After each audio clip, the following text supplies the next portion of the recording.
Nós estamos numa série, a ressurreição de Jesus muda todas as coisas, e hoje eu quero falar sobre a ressurreição, nossas culpas e fracassos. Na nossa série, a ressurreição de Jesus muda todas as coisas, nós temos nos debruçado sobre vários temas relacionados à ressurreição. Ou seja, nós temos visto as implicações da ressurreição de Jesus.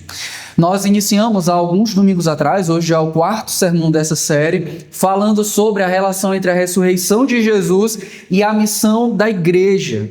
Depois nós falamos como que a ressurreição de Jesus cria nos cristãos verdadeiras marcas de conversão, verdadeiras marcas de um discípulo de Jesus. Depois, por último, nós vimos quais são as identidades que o cristão se reveste a partir da ressurreição. Tranquilo? Hoje nós vamos meditar em como a ressurreição de Jesus afeta as nossas culpas e fracassos. Para iniciarmos, é importante compreendermos qual é o nosso pensamento quando nós pensamos em culpa. Ou seja, o que nós geralmente pensamos quando nós falamos sobre culpa. Nós podemos dizer que a culpa, ela envolve tanto o estado real e objetivo, ou seja, existe uma culpa real e objetiva diante de algo, mas ela também pode envolver, e ela também envolve uma emoção complexa diante da percepção, seja ela real ou imaginada, de que nós falhamos com nossos valores, de que nós falhamos conosco mesmo, ou que nós falhamos com outras pessoas. Ou seja, a culpa, ela carrega tanto um aspecto objetivo da falha, uma transgressão que aconteceu, como um aspecto subjetivo. Ou seja, o que aquela falha, o que aquela transgressão afeta, acarreta em nós e também como nós lidamos com ela. Nós dizemos que alguém é culpado, por exemplo, quando transgride algo. Então, alguém transgrediu uma lei, alguém transgrediu um mandamento, alguém transgrediu uma ordem. A gente diz que aquela pessoa é culpada. Então, é uma culpa objetiva. Aquela pessoa é culpada não porque ela se sentiu culpada. Ela é culpada porque, de fato, ela transgrediu uma lei. Tranquilo? Nós, às vezes, dizemos que... posso dar um exemplo. Adão e Eva. Deus deu uma ordem para eles. E Adão e Eva desobedeceram a ordem. Portanto, Adão e Eva pecaram. E com isso, Adão e Eva são culpados da sua transgressão e são dignos de receber o castigo pelo pecado. Então, existe um aspecto objetivo na queda. Mas se a gente olhar, por exemplo, para Adão e Eva, a gente também vai perceber que eles sentiram vergonha. Não é? Adão e Eva se esconderam, Adão e Eva se cobriram com folhas, eles olharam um para o outro e perceberam que estavam nus e se envergonharam. Então a vergonha foi um aspecto subjetivo. Diante da transgressão objetiva que eles cometeram, eles também tiveram uma culpa subjetiva, um sentimento de culpa. Eles também lidaram com a culpa deles. Como foi que eles lidaram? Não da forma correta, mas eles fugiram. Então, com o sentimento de culpa, a reação que eles tiveram foi fugir. E eles também tiveram outra reação, que foi a de transferir a culpa. Adão diz, não, Senhor, foi a mulher que tu me deixa, a culpa é tua, me dá uma mulher. Quem mandou me dar uma mulher? E a culpa é dela. Ou seja, ele não tem nada a ver, ele não foi omisso, nem se comissionou junto com ela, né? Não, a culpa é da mulher. E a mulher também, né? Foi a serpente.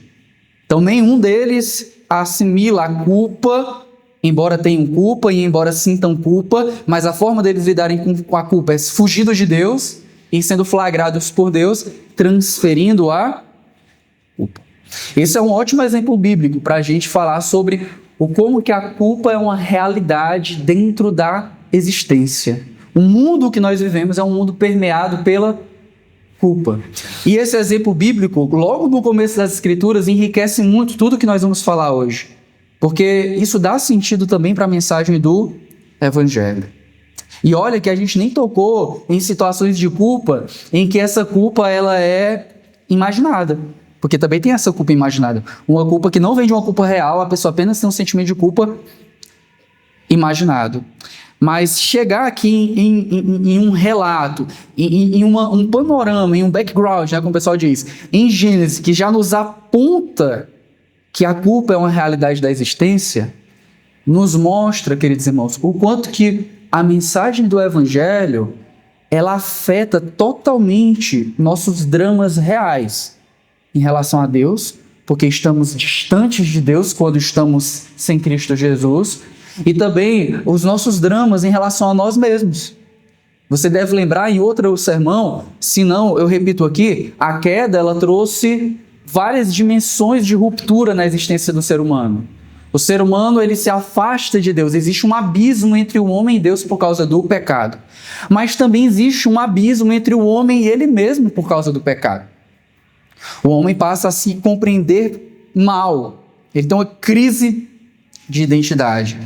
Ele não quer mais ser a imagem e semelhança de Deus, ele quer ser o próprio Deus, por exemplo, ele reinar. Ele precisa transferir culpas, ele não sabe lidar com questões. Ele também tem uma crise, um drama em relação às outras pessoas. Adão transfere a culpa para Eva. Depois a gente vai ver ali problemas no casamento, né? A tua vontade, o teu desejo será para teu marido e este te dominará. Caim mata Abel, então as relações humanas ficam uma bagunça. Mas o Evangelho, e eu quero que durante o sermão a gente aumente o nosso encanto e perceba o quão grandioso quão grandiosa é a beleza do Evangelho. Porque ela lida com todos esses dramas em nossa relação com Deus, conosco mesmo e com os outros. Lidar com a culpa e com o fracasso, que é um dos temas da gente de hoje também, é um dos temas mais dolorosos e dos mais universais dos seres humanos. Todo mundo tem alguma relação com a culpa. Tem gente que culpa todo mundo. Tem até um ditado aí que o pessoal diz assim: o diabo são os outros. O mal do mundo são os outros. Então tudo que eu sofro, tudo que eu passo é culpa de outras pessoas. Tem gente que sente culpa, seja uma culpa concreta e justa, seja uma culpa imaginada ou injusta, mas tem gente que sente a culpa. Tem gente que é culpada e sente. Então tem gente que cometeu algo e aquilo está esmagando o coração. Tem gente que é culpado e nem sente. Não é verdade? Você passa aí num Ford Sensor, nem percebeu que passou a 70, transgrediu uma lei. Não sentiu, você nem lembra, nem sabe. Vai chegar o envelope lá dizendo a você, ou então a notificação agora no celular, né? Você cometeu uma multa. Então você pode cometer uma transgressão e não sentir. Tem gente que é mais cínico, né? Então cometeu de fato, está ciente da transgressão e mesmo assim não sente. Tem gente por aí, e talvez aqui, que esteja paralisado por causa da culpa. Tem gente que vive à sombra da culpa de outras pessoas.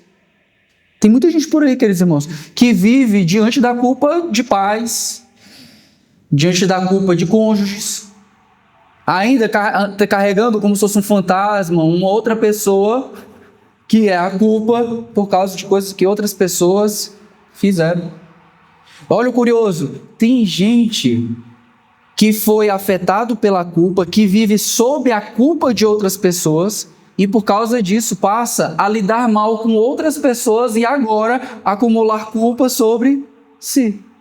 Então a pessoa foi afetada por algo que alguém fez com ela e ela, ao não saber lidar com isso, ela passa a lidar mal com outras pessoas e agora repetir um ciclo de machucados, de dores e também se tornar igualmente culpada. Tem gente, queridos irmãos, e você conhece pessoas assim, que encontra na culpa um impulso para reparar e para aprender. Então, quando a culpa bate, a pessoa, vai lá e se reconcilia, vai lá e repara. O sentimento de culpa foi importante.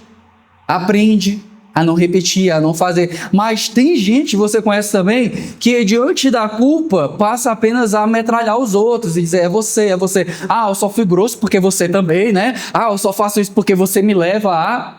Né? Então, a transgressão que traz a culpa é justificada por um bode expiatório, que é a transferência de culpa para outras pessoas. É só, o que é que eu faço com a culpa? É batata quente, né? É só eu me livrar e transferir. E talvez, tomara que não tenha ninguém aqui que pense, esse negócio de culpa e fracasso não tem nada a ver com... Eu vou orar por você, né? Vou orar por você, se você pensa assim, esse negócio de culpa eu não se eu tô tranquilo, esse negócio de fracasso aí não. É por isso que o tema de hoje é tão importante. Eu penso que ele é pertinente exatamente por causa que a culpa é uma realidade da existência humana. E eu penso também, quando eu olho para a cultura, para o mundo que nos cerca, que essa distinção que nós vamos fazer hoje, que nós já temos delineado, ela é fundamental porque a nossa cultura, ela tende a tratar a culpa apenas como um fenômeno psicológico. Então, o que é a culpa? É algo que se entende e não algo que se resolve. O que é a culpa? É algo que deve sair do campo da moral e ir apenas para o campo da ciência. Você não compreende a culpa para buscar meios de resolvê-la, de lidar com ela, mas apenas para conhecê-la. Mas as Escrituras, elas nos trazem algo a mais para enxergar. E eu vou antecipar aqui, algo muito mais esperançoso. Porque a forma que ela aborda a culpa é uma forma que toca totalmente na realidade e é uma forma que nos prepara o coração para entendermos a obra de Jesus. E também de aplicarmos a obra de Jesus em nós, amém? Vamos começar? Vamos primeiramente ver o que as Escrituras falam sobre a culpa. A primeira coisa que eu quero destacar é que a culpa é real. E como nós estamos trabalhando numa série sobre ressurreição, a ressurreição pressupõe que a culpa é real. Vamos começar lendo 1 Coríntios, capítulo 15, apenas o versículo 17. 1 Coríntios, capítulo 15, versículo 17. Paulo diz assim: E se Cristo não ressuscitou, inútil é a fé que vocês têm, e vocês ainda estão em seus pecados. Observe que o Evangelho ele não minimiza a culpa, ele leva a culpa mais a sério do que qualquer outro sistema desse mundo. O Evangelho não diz assim, olha, há uma culpinha, ou então, olha, não é bem assim não. Não, ele está dizendo, olha, se Cristo não ressuscitou, vocês permanecem nos seus pecados. Ou seja, a culpa do pecado vai continuar lá. É exatamente porque o Evangelho, a Bíblia, as Escrituras, Deus apresenta a nós que a culpa é um dado da realidade que a ressurreição se faz necessária. Paulo está argumentando que se a ressurreição não aconteceu, a culpa permanece. A ressurreição só tem sentido se a culpa for real, se a culpa for grave, e se ela for grave o suficiente para exigir resposta. O Evangelho só faz sentido porque ele diz, existe uma culpa real que o ser humano carrega devido ao pecado, e essa culpa exige um tipo de justificação que para nós não entendemos, que é exatamente onde se apresenta o Evangelho. Existe algo real que envolve a necessidade da morte e da ressurreição de Jesus Cristo. A cultura, o mundo, você vai ouvir dizendo assim, entenda a sua culpa. Você vai ouvir, por exemplo, a psicanálise dizendo assim, rastreie a sua origem. Conheça a origem do sentimento de culpa. A autoajuda vai dizer para você em milhares de livros, se perdoe e diga que está tudo bem, vai em frente. Mas veja, nenhum discurso do mundo exige a ressurreição. Rastreie sua origem, entenda sua culpa, se perdoe, vá em frente, tudo, né? Como é que o pessoal diz? É sobre isso. E tá tudo bem. Não é? Alguém já ouviu? Tá falando alguma coisa, tá reclamando, tem um problema real aí. É sobre isso. E tá tudo bem. Nenhum diz precisa de ressurreição. Por isso que nenhuma delas é suficiente para tratar daquilo que Paulo está falando. E ele está dizendo que os cristãos exatamente não devem ser iguais. Porque se não há ressurreição, a nossa fé é vã. E nós permanecemos nos nossos pecados. Pelo contrário, o Evangelho lida com um problema real da culpa objetiva. Nós transgredimos a lei de Deus e hoje nós transgredimos a lei de Deus, seja em mente, seja em atos, seja no coração. Então nós precisamos reconhecer, existe uma culpa real, existe um pecado real. E Deus lidou com isso, amém? A cultura, ela nega a culpa moral. A cultura é relativista, não existe certo ou errado, bom ou mal, e portanto ela vai negar uma culpa moral. Não existe culpa, porém, se você fizer um exercício bem rápido de observação, você vai perceber que essa cultura que nega a culpa moral é a mesma cultura que não consegue viver sem culpados. É a mesma cultura que não consegue viver sem culpados para expiar os seus pecados. A cultura, e não é de hoje, queridos irmãos. Por isso que o cristão, ele, de certa forma, ele tem que ser alguém atento para não cair em idolatria política, nem idolatrias ideológicas, porque ele entende algo revelado nas Escrituras que está atrelado à condição humana pecadora. E uma delas é essa transferência desde o Éden, após a queda, de transferir pecados, porque o ser humano reconhece que pecados precisam ser expiados. E a cultura que diz, não existe pecado moral, não existe culpa moral, é a mesma que fica procurando culpados para neles expiar os seus próprios pecados. A cultura precisa de grupos. Então, grupo A, o mal do mundo está no grupo A, B ou C. Precisa de sistemas. Tá? O problema do mundo, na verdade, não é pecado, culpa, nada disso, é o sistema A, B ou C. Precisa de pessoas. A cultura do cancelamento. Fulano, Beltrano, Cicrano precisa ser expurgado da sociedade. Eu sei que talvez você esteja pensando em várias pessoas aí, em vários grupos, em vários sistemas, mas é isso mesmo. Talvez é o que você esteja pensando. Você esteja pensando, realmente, por exemplo, já teve um período em que a cultura diz o problema do mundo são pessoas de determinada cor. Isso existe até hoje. Seja no racismo, seja quando a culpa do mundo são os brancos, seja os ricos ou os pobres, seja o capitalismo ou o socialismo, seja o hétero, cis, a culpa do mundo, seja a maternidade. O meu problema na vida é minha mãe fez isso. A culpa do mundo são os pais, esse negócio de patriarcado. A gente procura coisas para a gente dizer, são essas aqui que precisam ser sacrificadas para o pecado ser expiado. Portanto, a forma como a cultura lida com a culpa é procurando bodes expiatórios que são insuficientes. E isso não é coincidência, porque é exatamente o grito da consciência humana, a gente vai falar disso daqui a pouco, mas é o grito da consciência humana que sabe que a forma correta de lidar com o pecado, com a culpa, é que essa culpa precisa ser resolvida em algum lugar. A questão é que a cultura, quando diz que não há pecado moral, ela acaba procurando altares para sacrificar as suas próprias culpas.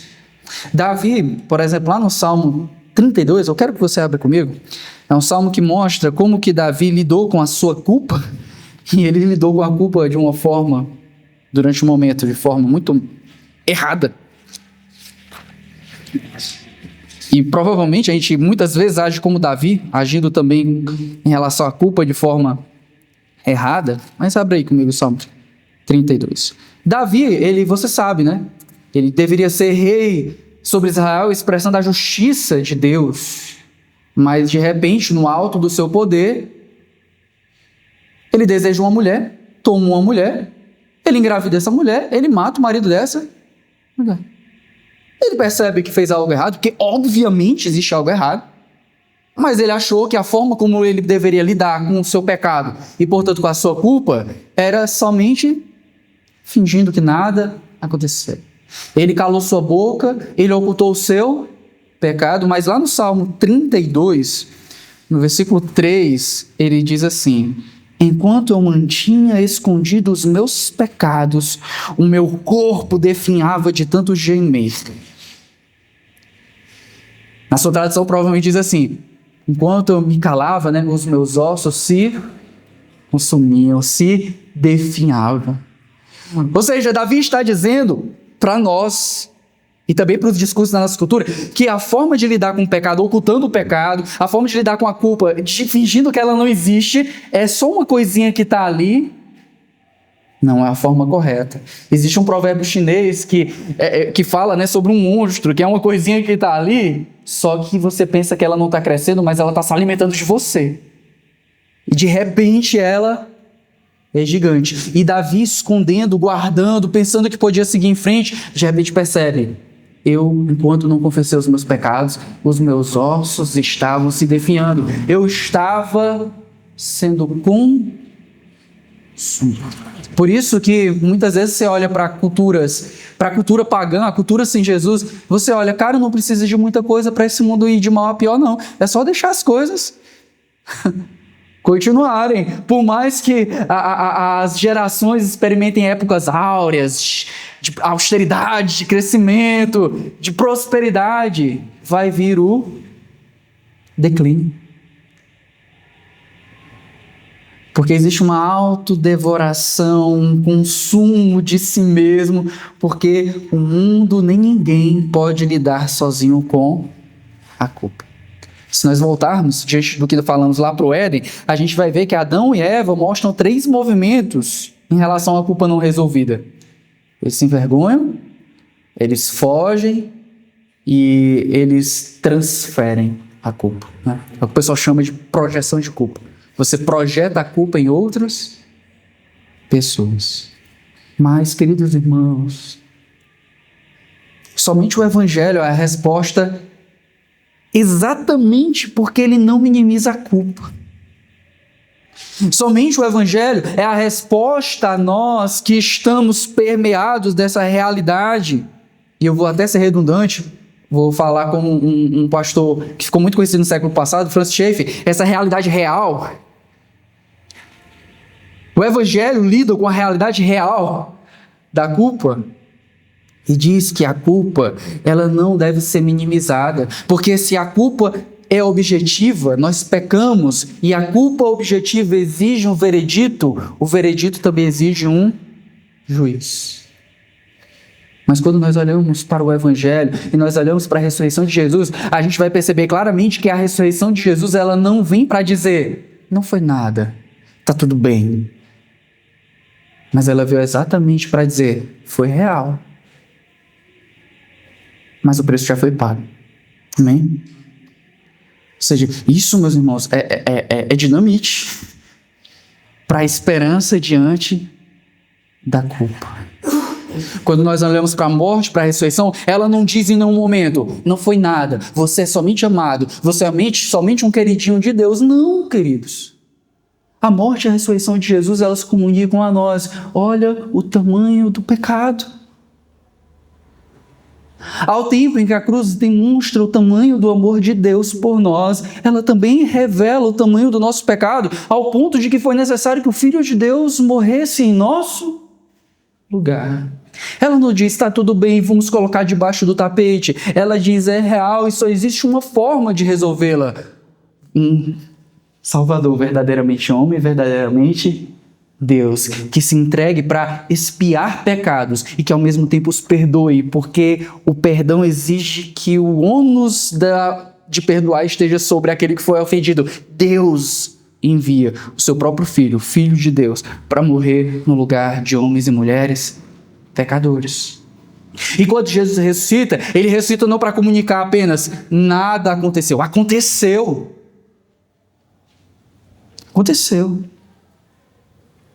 Mas o preço foi pago. Aí eu me lembro, eu estou falando o tempo todo disso, mas é a leitura da minha filha à noite, tá? E o filme que ela gosta de assistir nos finais de semana. Mas as Crônicas de Nárnia, por exemplo, que eu citei em outros momentos, lida com isso. Tem um momento que um dos irmãos, ele comete um pecado grave, e é necessário que Aslan morra. E a forma como os irmãos e o próprio Edmundo lidam não é dizer, nada aconteceu. Não aconteceu. Mas Aslan morreu. Ele não disse, está tudo bem, isso aqui foi só uma poeirinha, isso foi só uma bobagem, deixa que eu resolvo ali. Não, Aslan precisou morrer. Mas a sua ressurreição disse, agora tudo está resolvido. Amém? Posso dar uma dica para você? Conselho pastoral? Lide com a culpa, mas lembre que o Evangelho nos diz que Deus lidou com a sua culpa. E Ele sabe lidar melhor do que a gente, né? Ele propôs em Cristo Jesus esse perdão. Vamos para um segundo ponto. A ressurreição muda o estado da culpa objetiva. Quando a gente olha para o Evangelho, a gente vai verificar que existe uma doutrina chamada a doutrina da justificação. Alguém lembra? A doutrina da justificação nos apresenta uma realidade de que nós somos tidos como justos diante de Deus. Deus não olha para você e para mim com base nos nossos pecados. A justificação nos diz que quando nós somos declarados justos, Deus nos trata conforme a justiça de Jesus Cristo. E isso vem para a gente, num tema como esse de hoje, como um peso libertador diante da culpa. Porque, agora eu quero que você veja outro texto comigo, porque eu quero que você veja, por exemplo, o que Paulo diz em Romanos. Vou lá para o Novo Testamento de novo, Romanos capítulo 4, versículo 25. Porque às vezes a gente olha para a justificação somente na cruz, e não o aspecto da justificação vinculado à ressurreição, que é o nosso tema chefe dessa série. Capítulo 4, versículo 25. Todos acharam?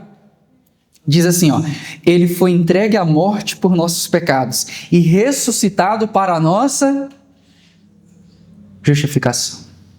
Olha que texto maravilhoso, queridos irmãos, porque ele está nos mostrando que a justificação, o ato pelo qual Deus nos declara inocentes, ele não está apenas na cruz, mas ele está ratificado na ressurreição.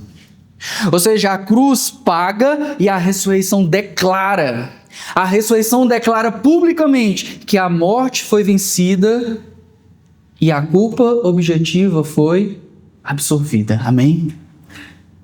A ressurreição é necessária. Se Cristo não ressuscitou dos mortos, a gente leu lá em 1 Coríntios 15, é vã a nossa fé e nós permanecemos nos nossos pecados. Jesus ressuscita para a nossa justificação, porque a sua ressurreição declara que a sua morte expiatória, ela é uma morte que foi totalmente suficiente.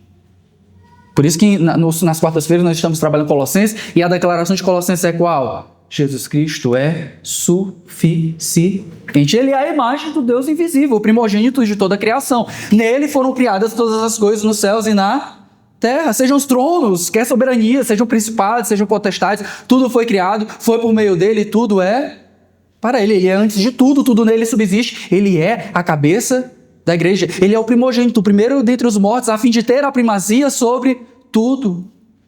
Porque aprove a Deus que nele residisse a plenitude, e havendo feito a paz pelo sangue da sua cruz, reconciliasse consigo mesmo todas as coisas.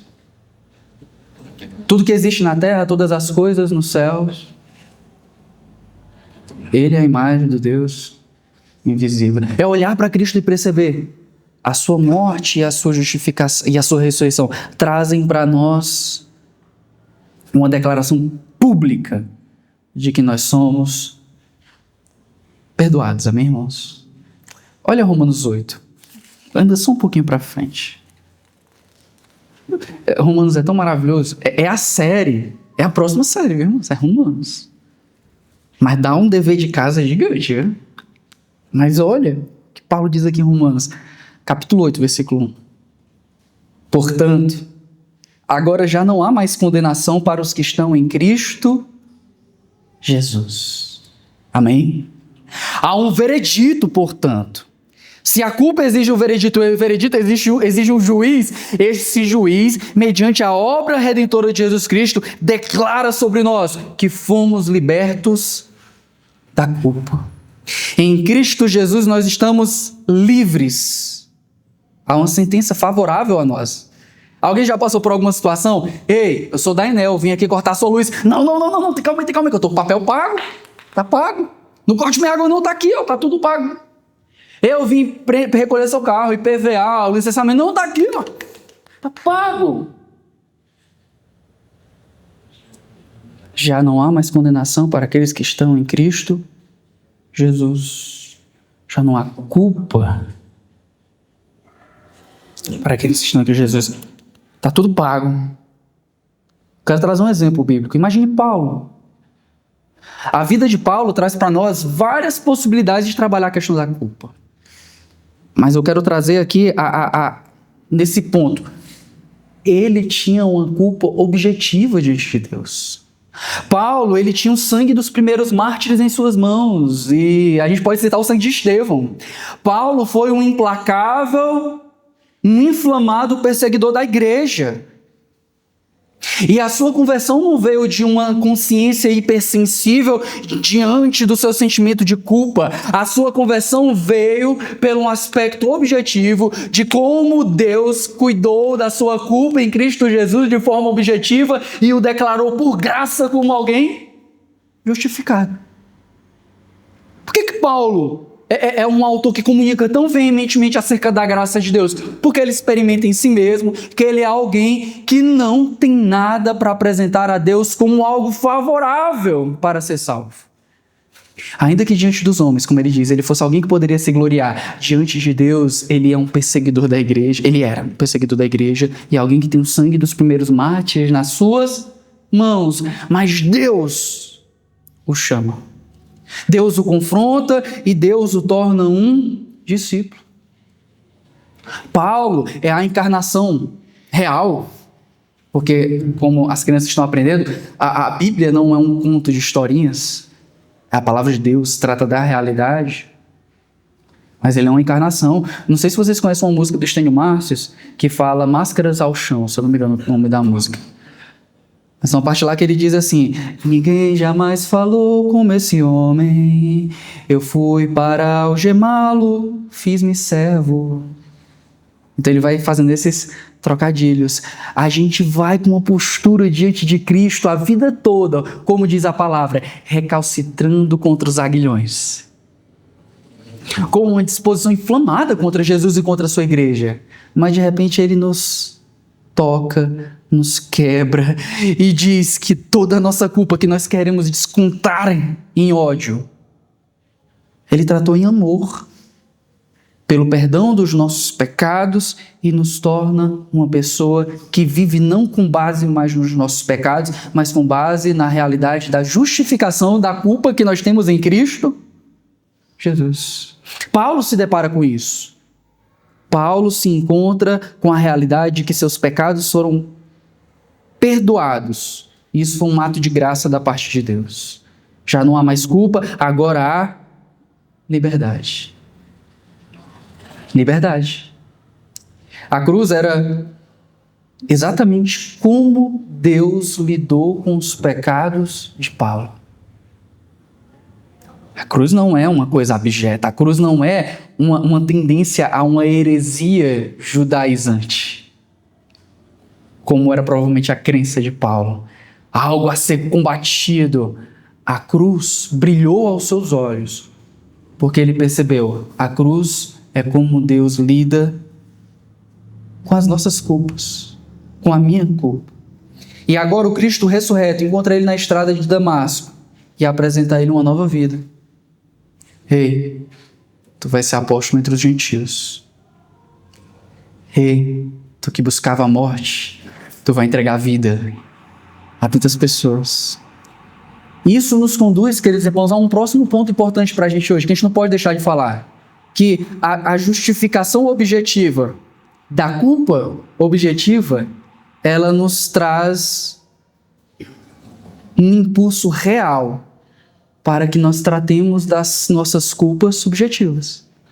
O Evangelho não apenas diz, você está perdoado, mas ele torna real que a vida de pessoas perdoadas seja uma nova vida.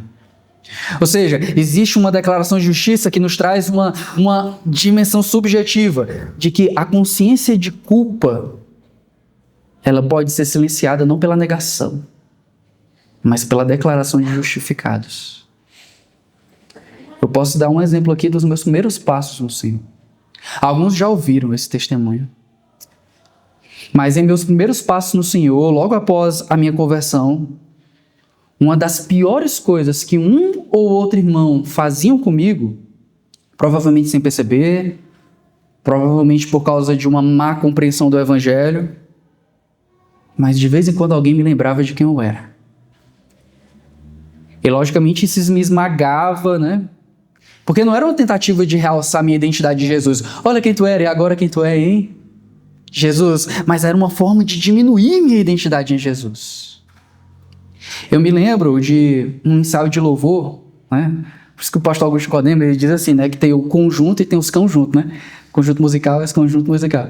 Então eu estava lá numa reunião de louvor, do ensaio, e foi exatamente num desses ensaios que um integrante do grupo falou assim: tu não lembra de quem tu era, não?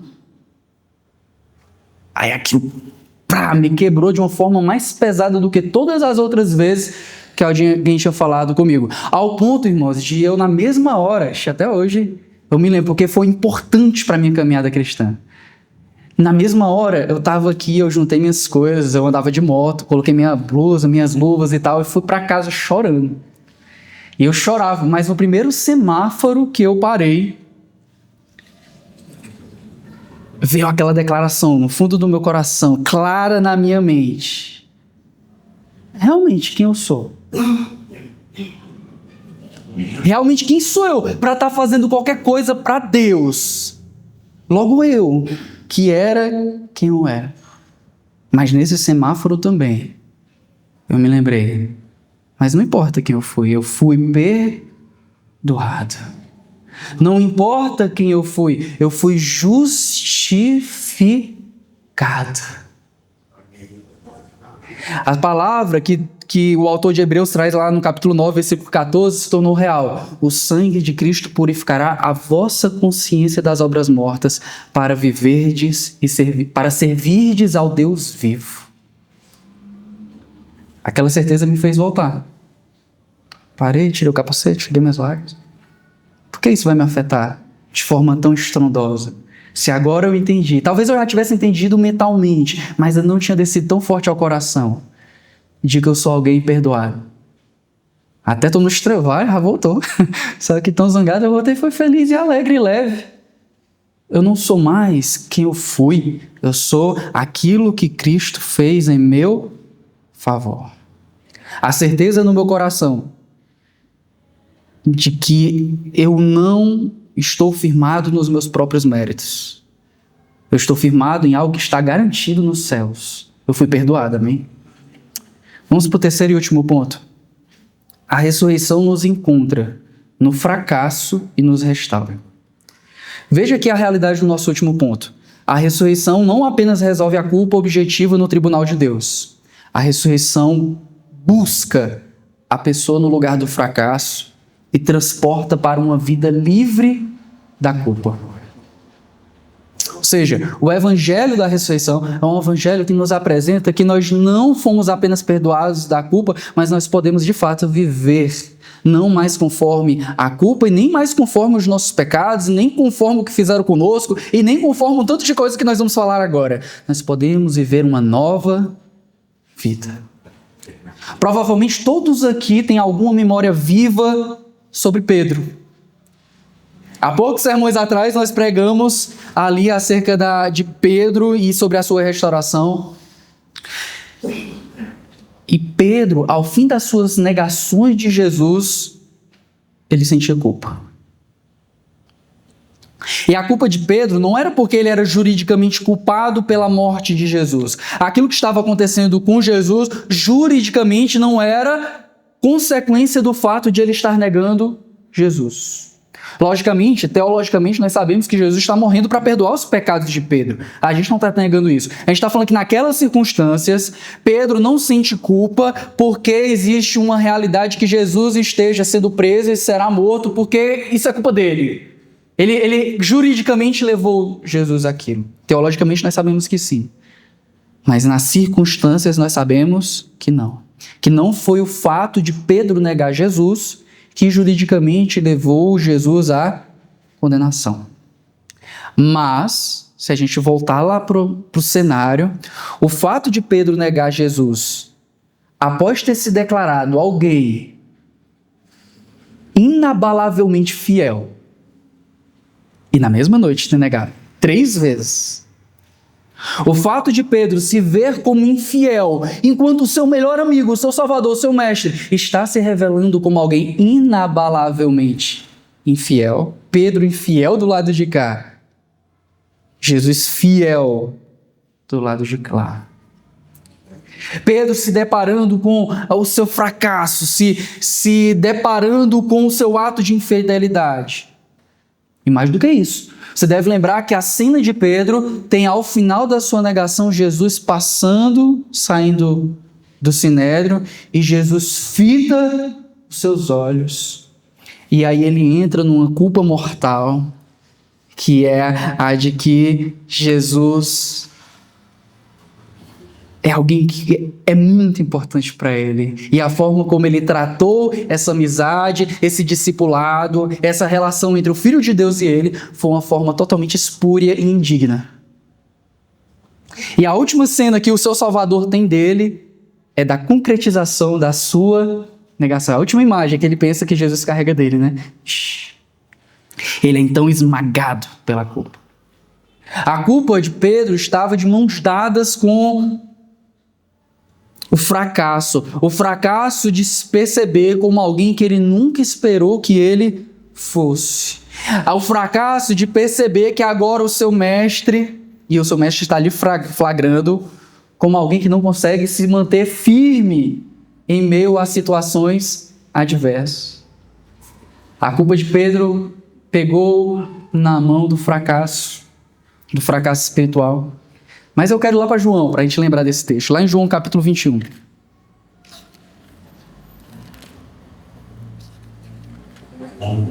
Versículos 15 a 17. Pedro tem um encontro com Cristo ressurreto. E versículo 15 diz assim: depois de comerem, Jesus perguntou a Simão Pedro: Simão, filho de João, você me ama mais do que estes? Ele disse: sim, Senhor, tu sabes que te amo. Disse Jesus: cuide dos meus cordeiros. Novamente Jesus disse: Simão, filho de João, você me ama? Ele respondeu: sim, Senhor, tu sabes que eu te amo. Disse Jesus: pastorei minhas ovelhas. Pela terceira vez ele disse: Simão, filho de João, você me ama? Pedro ficou magoado por ter Jesus lhe perguntado pela terceira vez: você me ama?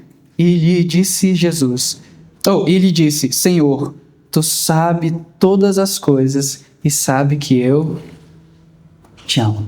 Perceba que não é coincidência que a restauração de Pedro ocorra exatamente pós-ressurreição. Porque é exatamente o Cristo ressurreto que pode tratar da culpa de alguém sem minimizar a culpa. É exatamente o Cristo que objetivamente sanou o problema da nossa culpa objetiva, que pode lidar com aqueles que agora precisarão lidar com as suas culpas. Jesus é isso, irmãos.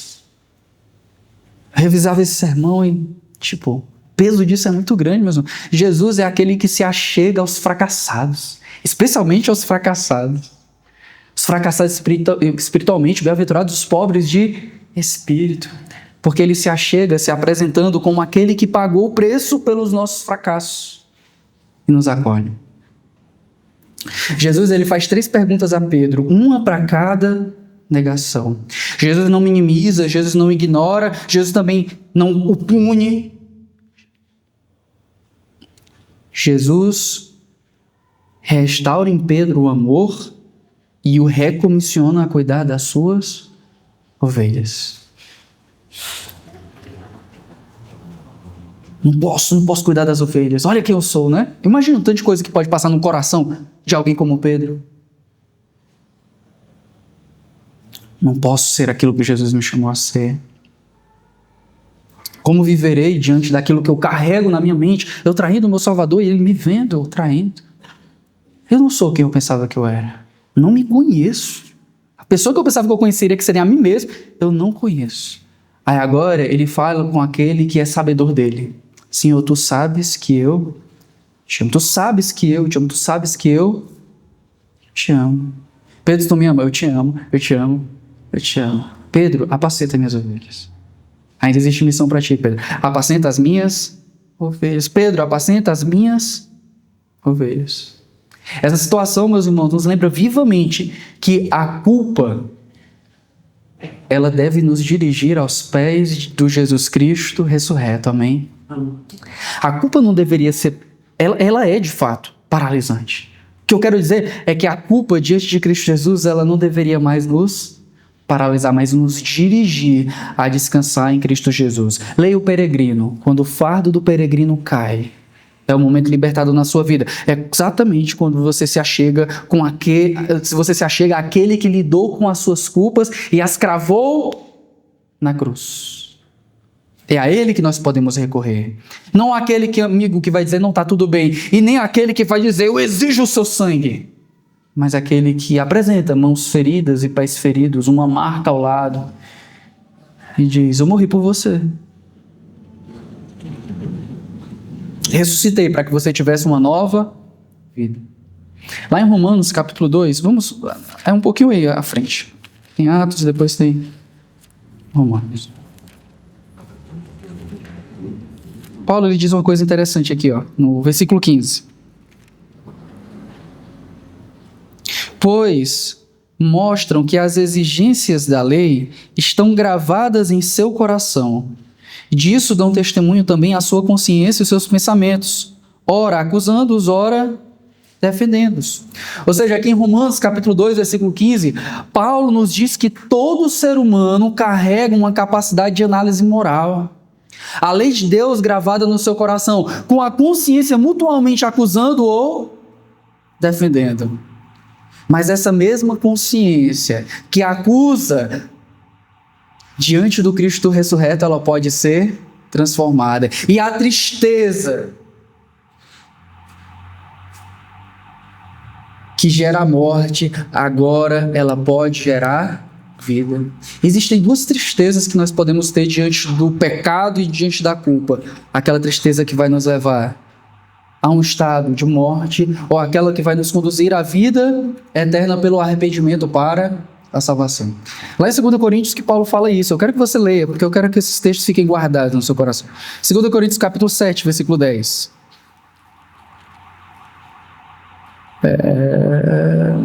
Tá aqui, versículo 10. A tristeza segundo Deus não produz remorso, mas sim um arrependimento que leva à salvação.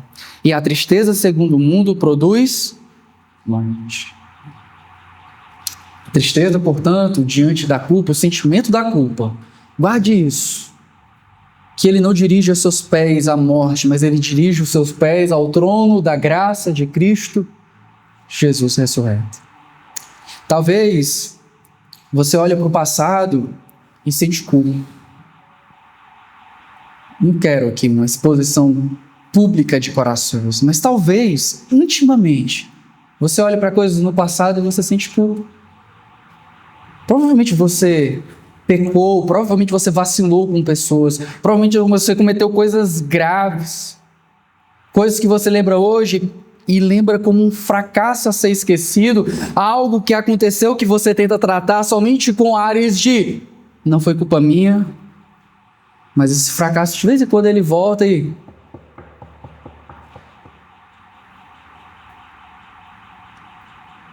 talvez você foi verdadeiramente culpado, talvez você foi culpado, mas dizer isso não foi culpa minha, não é, e você, eu acho que a essa altura já entendeu, não é a forma que o Evangelho nos apresenta como a forma correta de lidar com essa culpa. Não é negando. Hoje, Cristo ele nos convida a olhar para a ressurreição e perceber que dela vem verdadeiramente vida. Isso significa para nós a real possibilidade de agir pelo poder que emana da cruz e não pelo poder aprisionador da culpa. Ou seja, muitas vezes nós olhamos para o passado e a gente lembra de um fracasso real que nós cometemos e nós continuamos aprisionados. Mas olha para o Cristo ressurreto, ele recomissiona Pedro, ele nos chama a uma nova vida que é real, como nós vimos nos 2 últimos sermões. Isso significa que nós não podemos viver pelo poder aprisionador da culpa, mas nós devemos viver pela liberdade que a ressurreição nos Traz. Você tem hoje possibilidade de restaurações, de reparações e de não repetir aquilo que você fez. Existe uma nova vida para você trilhar. Cristo nos convida a olhar para a cruz e olhar para a ressurreição, lembrando que toda culpa foi satisfeita naquilo que Cristo fez por nós.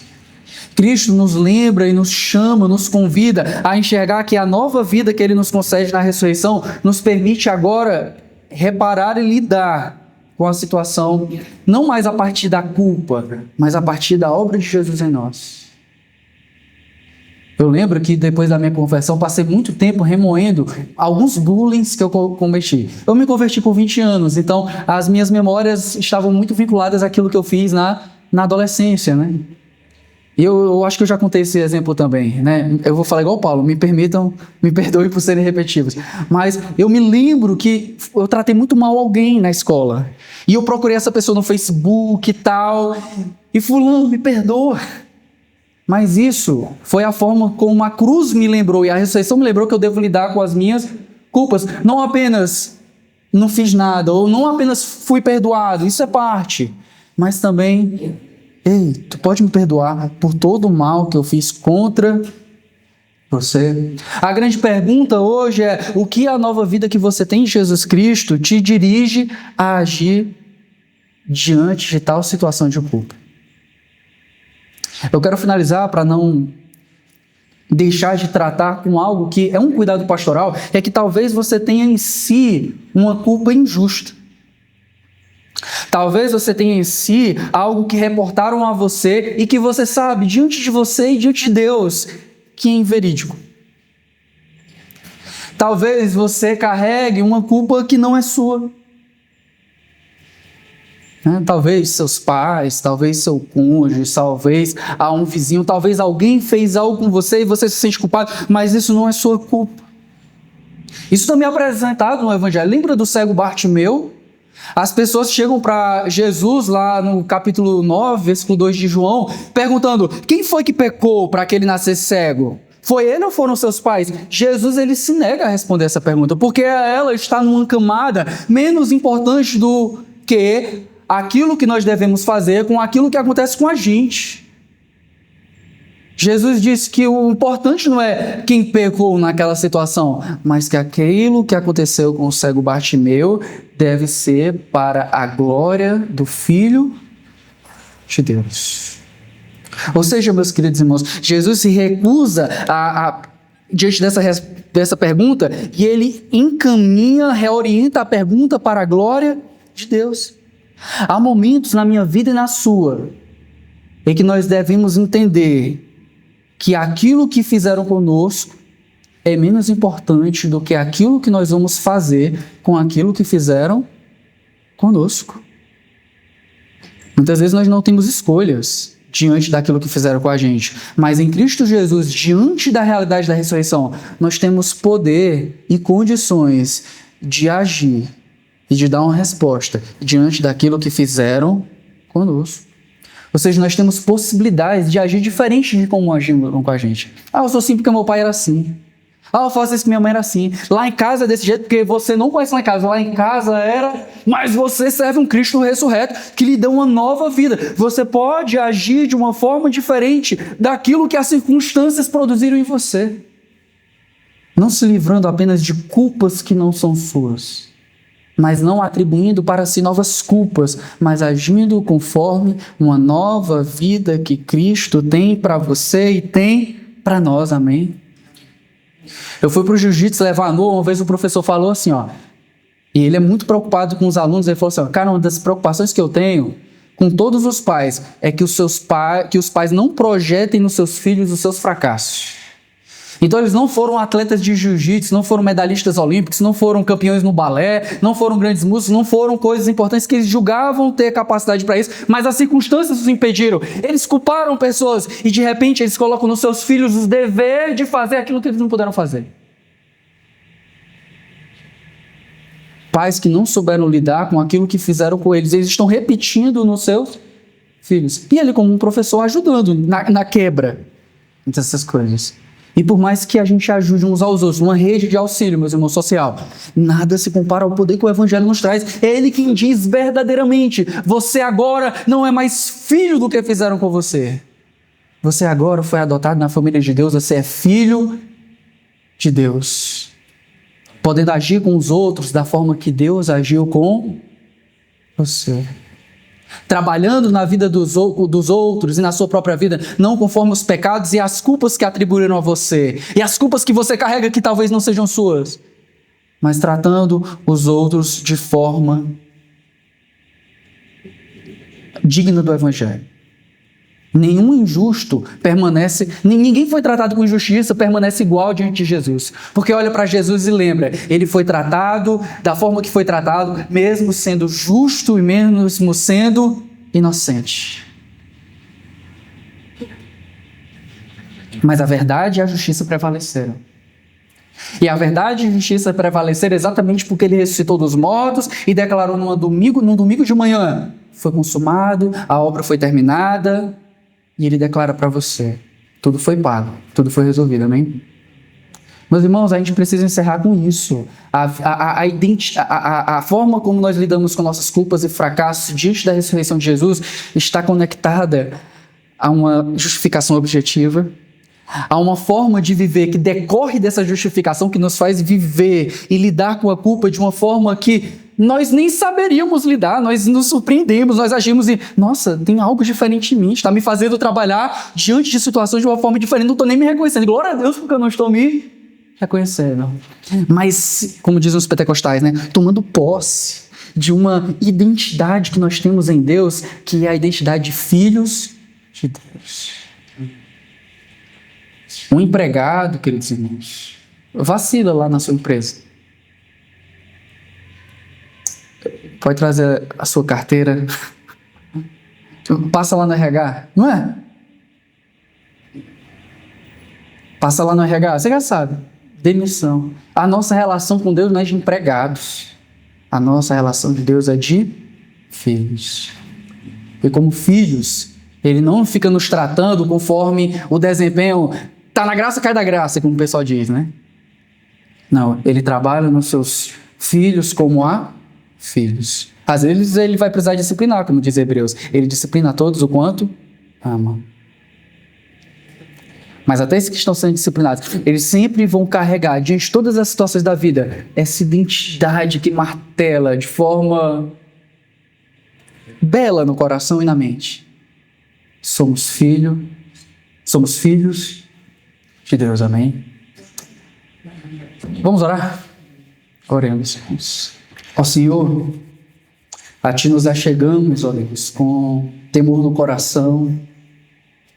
Nós nos achegamos a Ti, ó Pai, contritos, porque, de fato, diante de Ti nós somos culpados. De fato, diante de Ti nós não podíamos esconder as nossas culpas e, diante dos Teus olhos, encobrir os nossos pecados. E diante de Ti nós não poderíamos remir a nossa própria alma, porque quem de nós é justo para entregar algo que possa compensar ou apagar a multidão de pecados que temos diante de Ti? Ó Senhor, nós queremos em primeiro lugar orar, ó Pai, como alguém que sabe que é miserável pecador, mas que tem ouvido de Ti, ó Deus, domingo após domingo, quarta após quarta, pequeno grupo após pequeno grupo, devocional após devocional, leitura bíblica após leitura bíblica, cântico após cântico, que o Senhor é o Deus que enviou o Teu próprio Filho por amor de nós, para perdão dos nossos pecados. E essa obra não foi parcial, nem foi intermediária, mas foi uma obra completa e perfeita em Cristo Jesus, pelo perdão dos nossos pecados. E nós temos ousadia, como diz o autor de Hebreus, para nos aproximar do trono da graça, entrar no Santo dos Santos e exaltar a Tua beleza, ó Senhor. Como nós cantamos há 2 domingos atrás: Senhor, a Ti me achego a mim, Tua ira santa mereci, mas o teu perdão estende a mim. Aceita um pecador. Aceita como estou. E eu venho como estou. Porque Jesus morreu por mim, eu venho como estou. Oramos contigo e diante de ti, ó Deus, não como quem apaga, como se nós tivéssemos o poder de apagar nossas culpas, mas chegamos a ti como quem sabe que o Senhor perdoou as nossas culpas. Nos achegamos a ti não como se elas não existissem, mas sabendo que elas existiram e foram reais. Mas o Senhor as cravou juntamente com Cristo no madeiro e nos libertou do poder acusador. Quem tentará acusações contra os filhos de Deus? É Deus que os justifica. Assim nos achegamos a ti, ó Senhor. Sabendo que cada gota de sangue eficaz não foi em vão derramada, antes trouxe para nós inesgotável fonte de perdão. Por isso nós estamos alegres também, ó Deus, por sabermos que estamos agora diante de Ti, não com as Tuas vistas sobre os nossos pecados, mas com o Teu olhar sobre a justiça de Jesus que nos encobre. Aleluia. Estamos diante de Ti, ó Senhor, não como quem está apenas diante de um santo juiz, mas como quem tem ao lado um santo e precioso advogado que intercede por nós. E que temos em nós mesmos, dentro de nós, o Teu Santo Espírito Santo, que também intercede por nós. Estamos totalmente protegidos diante da Tua presença. O nosso temor é reverente e não um temor medroso, porque sabemos que não seremos destruídos na Tua presença, porque Cristo perdoou os nossos pecados. Nos ensina, Senhor, a lidarmos com nossas culpas também. Não apenas enxergando o poder da declaração justificados, mas gozando, mas usufruindo, mas deixando permear todas as esferas da nossa vida exatamente essa declaração e viver o peso dela, de que nós vivemos com a liberdade de quem foi perdoado, com a consciência de quem carrega a imagem do Cristo ressurreto e o caráter do Cristo ressurreto. Nos encaminha os pés para uma nova vida, Deus. De reconciliação, de perdão, de assumir uma nova identidade em Ti, ó Deus. E de sermos aquilo que Tu nos projeta a ser, ó Pai, conforme a Tua predestinação revelada a nós em Efésios capítulo 1 e 2, em que nós somos feitura Tua, criados em Cristo Jesus, para as boas obras que de antemão o Senhor preparou para que andássemos nelas, ó Deus. Ó Pai querido, abençoa a Tua igreja aqui, ó Deus. Que sejamos marcados não mais pela culpa, mas pelo amor que temos uns com os outros. Nos auxilia, ó Deus. Vem em nosso auxílio, ó Deus. Vem, nos socorre e nos faz viver assim, ó Deus. Nos faz assumir responsabilidades e o custo também da nova vida, do discipulado. Em assumirmos nossas culpas e não transferi-las. Pedirmos perdão quando é necessário. Nos reconciliarmos, repararmos aqueles a quem ofendemos e vivermos a estatura de Cristo, para a honra e glória do Teu nome. Ó Senhor, nós aproveitamos também esse momento para pedir a Tua bênção sobre as nossas vidas durante essa semana. Te louvamos porque o Senhor foi propício a nós nessa manhã, ó Deus. O Senhor nos visitou. A Tua palavra falou conosco, ó Deus, nessa manhã. O Senhor esteve em cada momento sendo adorado, reverenciado, engrandecido, exaltado, magnificado, enaltecido entre nós.